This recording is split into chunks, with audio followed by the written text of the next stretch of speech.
Sudut Dengar Parlemen. Hai, kamu sedang mendengarkan dan menyaksikan Sudut Dengar Parlemen bareng sama Nadia Kanaya tentunya. Seperti yang kemarin-kemarin, ini masih dalam rangka 1 Oktober 2024 yaitu pelantikan anggota DPR RI baru periode 2024-2029.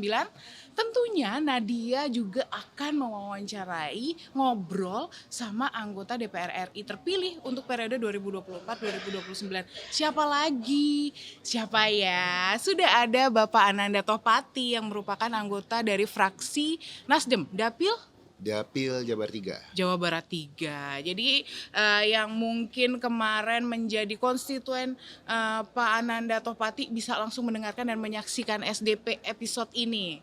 Nanti Nadia bakal mengundang lagi kalau Bapak sudah memiliki komisi di mana Bapak berada. Pak, kita awali dengan perjalanan menjadi seorang anggota DPR. Sebenarnya banyak anak muda yang kayaknya antipati gitu. Kayaknya kalau masuk DPR tuh kayak, aduh politik tuh kayaknya kotor, kayaknya nggak enak deh, kayaknya pokoknya nggak mau aja gitu. Tapi Bapak memutuskan untuk menjadi anggota DPR. Apa triggernya? Awalnya setelah lulus kuliah sebenarnya saya agak aktif di organisasi-organisasi. Terus di 2013, 2012, 2013 itu saya mulai akrab juga dengan kawan-kawan di partai politik. Oke. Nah, pas di 2014 tuh mulai bergabung dengan Nasdem. Oh berarti udah cukup lama ya? Sebenarnya 2014 gitu mulai bergabung. Jadi saya tuh sempet lah akhirnya aktif dan memang karena ada kawan-kawan di sana, karena ada keluarga di sana, jadi kita memang sudah menapaki dunia itu dari situ. Berarti artinya sebenarnya kalau dari dunia politik sendiri tuh sudah Bapak kenal dari lingkungan pergaulan Bapak, keluarga pun juga ya kan. Tapi sebenarnya saya sempat membaca kalau sebenarnya ini bukan yang pertama kali Bapak menyalonkan sebagai anggota DPR. Betul? Iya betul. Bahkan sebenarnya di 2014 itu saya pernah nyalon buat DPD. DPD RI. Oke. Waktu itu kita, ya walaupun belum berhasil, kita di urutan ke-6 waktu itu. Kan diambil 4. Oke. Nah, di 2019 karena memang sudah aktif terutama Itu DPR-nya ya 2019. 2019 saya mencoba bukan mencoba ya, terjun ke pemilihan di DPR RI. Itu kebetulan saya juga sudah aktif di saya partai waktu itu di Garda Pemuda Nasdem. Oke. Nah, memang 2019 tuh belum berhasil lah katakan. Dan kembali maju Dan kembali maju di 2024. Why? Kenapa? Karena sebenarnya perjuangannya luar biasa loh Pak. Kalau bicara kenapa mungkin banyak ya, alasannya banyak. Karena kan memang saya cukup sering beririsan dengan masyarakat, cukup sering melakukan banyak kegiatan-kegiatan sosial bersama masyarakat, pendampingan, terutama di bidang lingkungan, terus pemuda. Dan pada akhirnya kita ingin memberikan lebih atau mempunyai kesempatan yang lebih untuk terus mengabdi atau bersama-sama masyarakat. Nah, ada platform ini kan. Jadi ya Jalan DPR adalah jalan yang terbaik untuk bisa berkontribusi lebih. insya Allah saya berharap pun seperti itu. Oke. Tantangannya Pak, di kampanye ini kita tahu kan di 2024-2029 ini luar biasa. Perpolitikannya luar biasa hebat. Tantangan yang Bapak alami ketika melakukan kampanye. Yang mungkin yang paling berat atau mungkin ada sesuatu tantangan yang lucu. Sebenarnya Ada hal-hal lucu. sama rasanya semua ya. Semua. Dari yang DPD, DPR RI yang sebelumnya Iya, sama? dari DPD kita kan masih belajar terjun ke masyarakat di luar kegiatan kita yang lain ya. Nah, kalau di 2024 ini sebenarnya kalau kita dengar cerita situasi politik, situasi pemilihan kemarin memang seperti yang lebih luar biasa dibanding sebelum-sebelumnya. Tapi alhamdulillah yang tadi disebutkan di 2019 dan ada kegagalan di situ, kita tuh tidak lepaskan sebenarnya binaan kita. Jadi dari 2019 walaupun pada saat itu belum berhasil, kita ada beberapa binaan kelompok-kelompok tani, ada beberapa binaan pemuda-pemuda yang kita terus touch, kita terus silaturahmi, dan kita terus coba fasilitasi terkait masalah-masalah program kah, masalah-masalah pendampingan legal kah Oke, gitu. oke. Nah, itu juga menjadi satu apa ya, satu hal yang menguntungkan pada akhirnya buat Oke, saya. Jadi istilahnya kayak tabungan kayak ya? tabungan. Nah, Jadi oke. ketika di 2024 ini di tengah apa ya, di tengah luar Panasnya biasa dunia perpolitik, panasnya luar biasa persaingannya ya? ini, kita kemarin sudah lebih akrab juga dengan beberapa yang memang kita bina. Oke, aspirasi sendiri Pak, yang paling banyak Bapak terima sebenarnya?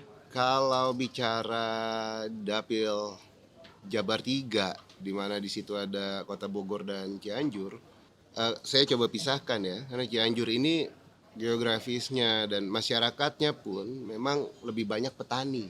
Jadi Jadi masih sebenarnya pertaniannya luar biasa. berarti masih ada ya pertanian itu ya? Ya, Walaupun katanya kayaknya lahannya udah berkurang nih. pertanian ini kan tapi tidak spesifik pertanian itu harus sawah ya. Iya, Jadi harus memang pertanian, padi. perkebunan Mhm. itu di Cianjur masih luar biasa sih, potensinya masih luar biasa. Oke, itu. Sawah walaupun tidak maksimal lagi hari ini Mhm. masih cukup banyak, tapi baiknya memang harus lebih banyak lah ya untuk ketahanan pangan kita. Iya, setuju. Eh, Sayur-sayuran, potensi itu semua di Cianjur luar Di biasa Cianjur. sebenarnya. Berarti kalau di Cianjur lebih memfokuskan bagaimana menyerap aspirasi dari kaum tani ya? Kaum tani. Nah, nanti saya akan menanyakan gimana dengan di kota Bogornya? Tapi ternyata kita harus break dulu, ada mbak-mbak yang sudah melambaikan tangan ya. Oke, jadi jangan kemana-mana, tetap di Sudut Dengar Parlemen.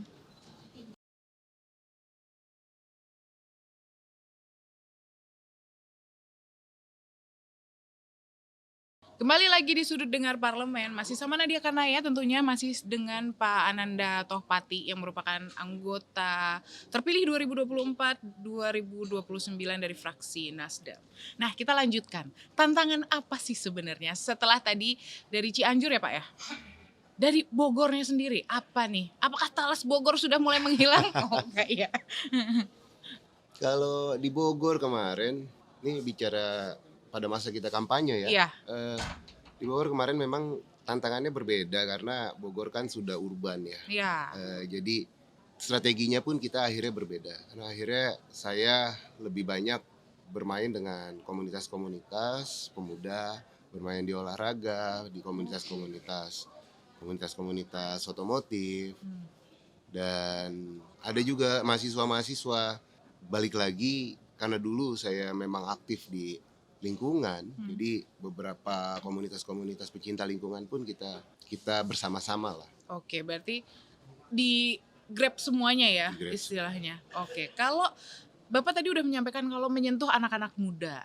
Anak-anak muda yang sekarang ini kan kritis banget ya, bahkan beberapa waktu lalu kalau kita tahu DPR dikepung sama anak-anak muda dari depan dan dari belakang. Tantangan itu Bapak melihatnya seperti apa anak-anak muda ini? Nah, ini menarik nih, Van.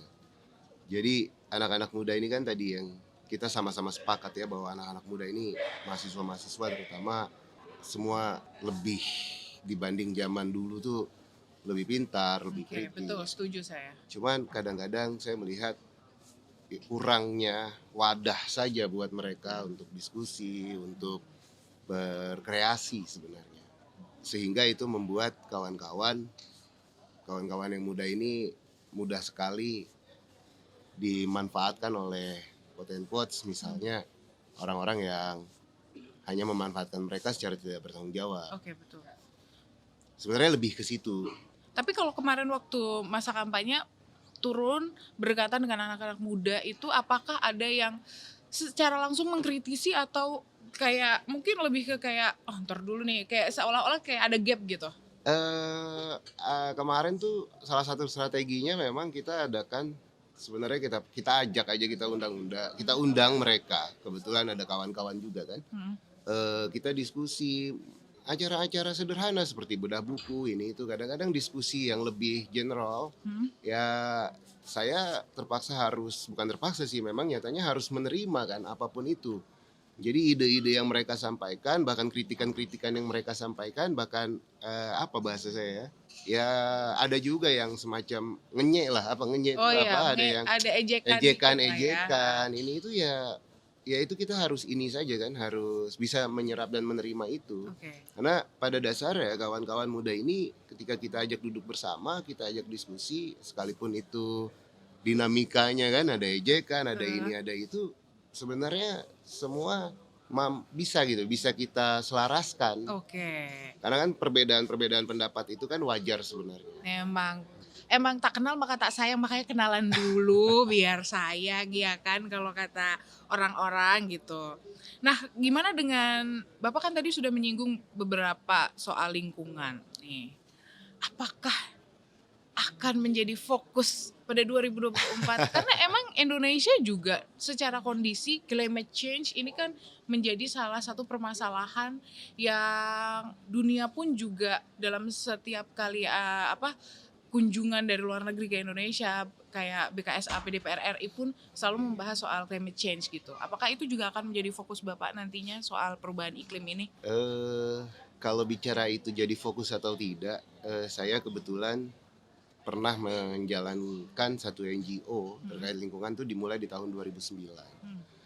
Nah, memang kita melihat program pemerintah pada saat itu, kita mencoba mengejas atau menyesuaikan dengan program pemerintah, dan sampai terakhir pun nih, sampai pada saat kampanye, saya merangkul kawan-kawan terutama di Cianjur lagi, terutama di Cianjur untuk membentuk elemen-elemen pemuda, santri, dan semua itu yang fokus terhadap lingkungan. Karena bicara climate change, bicara lingkungan ini kan isunya itu isu global ya. Iya, setuju. Isu global, dan ini nih kalau bukan dari kita, ya kita tuh sudah di ujung-ujung loh. Artinya terkait permasalahan lingkungan ini, pemanasan global ini tuh udah benar-benar di ujung-ujung.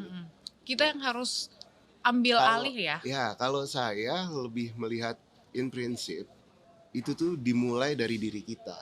Karena sebagus apapun program, sebagus apapun pemerintah mendorong, kalau kesadaran dari lapisan terbawah, dari masyarakat, individunya sendiri itu tidak muncul, nah percuma semuanya. Jadi kalau tetap aja satu orang mungkin buang sampah enak aja gitu ya ke sungai. Iya kalau satu orang. Kalau sekampung. Kalau semuanya buang begitu, yang paling simpel buang puntung rokok saja. Betul. Satu orang, iya kalau satu kan itu problemnya. Yes. Nah, kebakaran hutan juga. solusinya di mana? Solusinya itu kan memang adalah awareness di setiap individu sebenarnya. Nah, itu yang saya ada bersama beberapa kawan-kawan di NGO kemarin, saya beberapa elemen-elemen mahasiswa yang kita rangkul, kita memang kampanyenya lebih kepada kesadaran individu. Kita keluar dari arena yang bikin acara besar dan lain-lain. Kadang-kadang komunitas ini kita gunakan untuk sambil menimbulkan kesadaran-kesadaran itu. Oke. Ada yang menarik hari ini.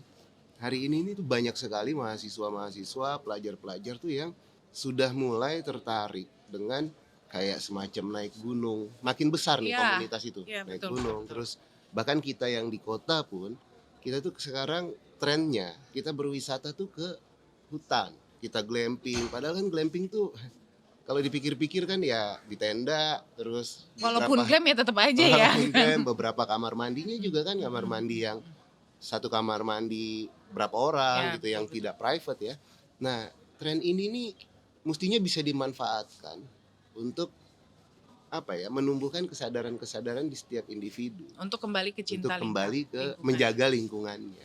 Oke, nah fokus sekali dengan lingkungan, fokus sekali dengan anak-anak muda. Larinya kira-kira nih ke 4 atau ke 10. Nah, kita bahaslah nanti ya, kita tanyakan langsung kepada Pak Ananda Tohpati. Jadi jangan kemana-mana, tetap di Sudut Dengar Parlemen.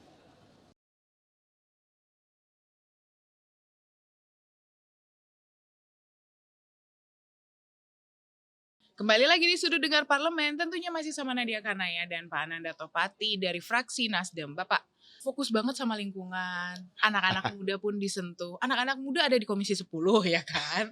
Nih, tapi kalau lingkungan ada di Komisi 4. Kira-kira kalau dibolehkan memilih, mau kemana? Aduh. Aduh, berat ya pertanyaannya ya? Itu saya perintah partai aja kayaknya, Mbak. Perintah Tapi partai aja ya?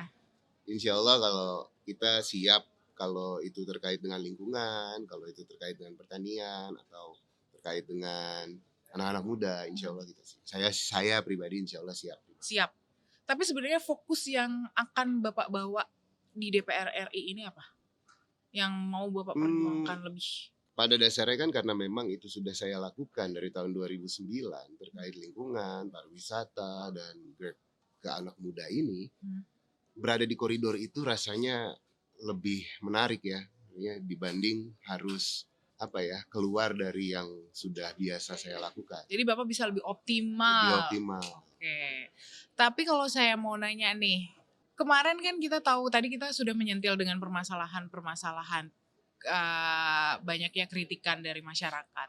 Dan kemarin juga DPR itu sempat di survei kalau tingkat kepercayaan masyarakat kepada DPR ini turun. Dan itu menjadi tantangan bagi anggota DPR terpilih maupun yang di 2024 yang baru maupun yang incumbent.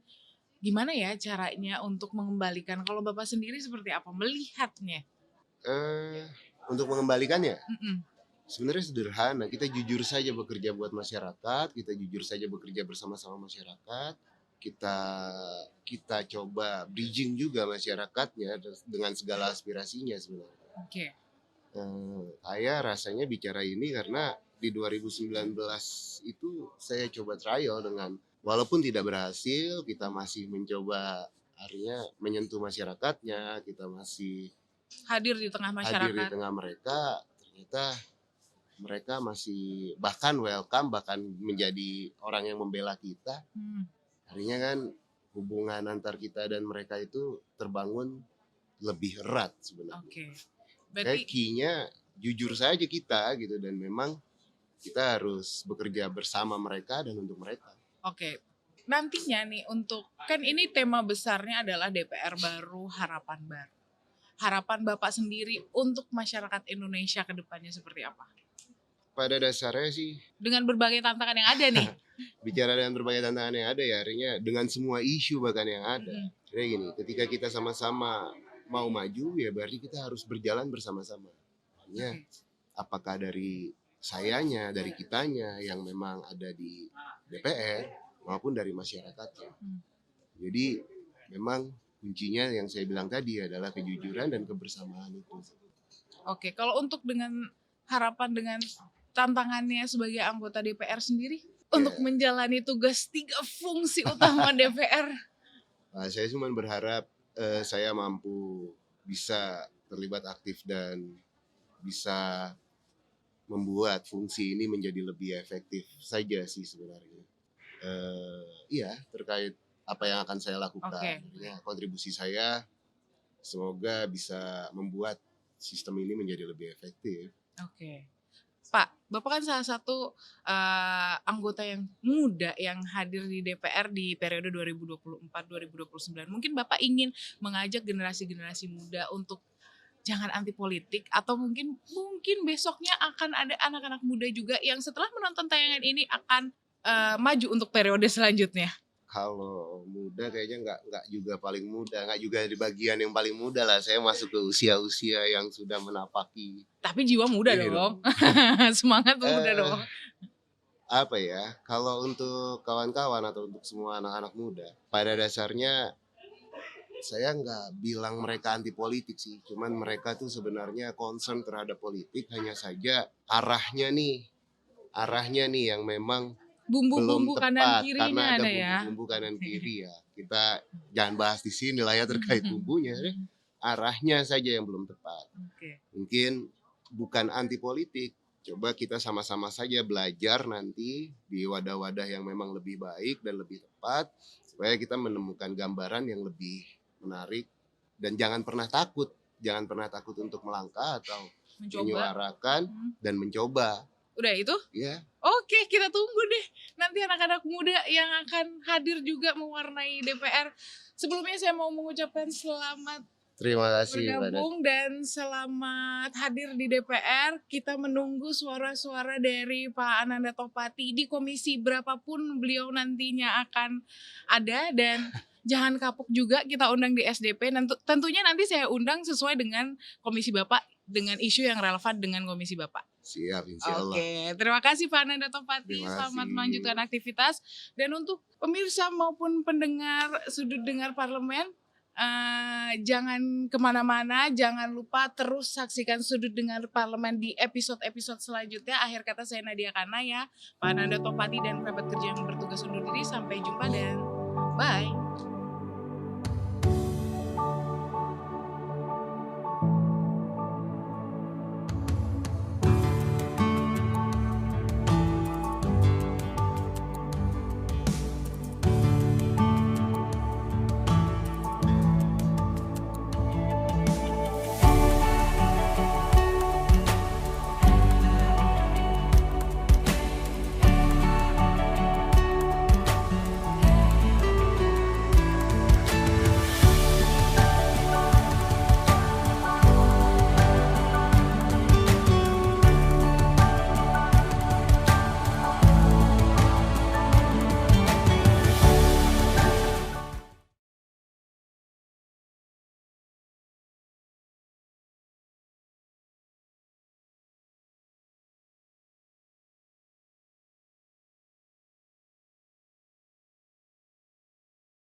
Bahkan sebenarnya di 2014 itu saya pernah nyalon buat DPD. Cukup sering melakukan banyak kegiatan-kegiatan sosial bersama masyarakat, pendampingan. Pada akhirnya kita ingin memberikan lebih atau mempunyai kesempatan yang lebih untuk terus mengabdi atau bersama-sama masyarakat dibanding zaman dulu tuh lebih pintar, lebih Oke, betul, kritis. setuju saya. Cuman kadang-kadang saya melihat kurangnya wadah saja buat mereka untuk diskusi, untuk sebagus apapun program, sebagus apapun pemerintah mendorong. Kalau kesadaran dari lapisan terbawah, dari masyarakat dan individunya sendiri itu tidak muncul, nah percuma semuanya. Kita jujur saja bekerja buat masyarakat, kita jujur saja bekerja bersama-sama masyarakat. Ketika kita sama-sama mau maju, ya berarti kita harus berjalan bersama-sama.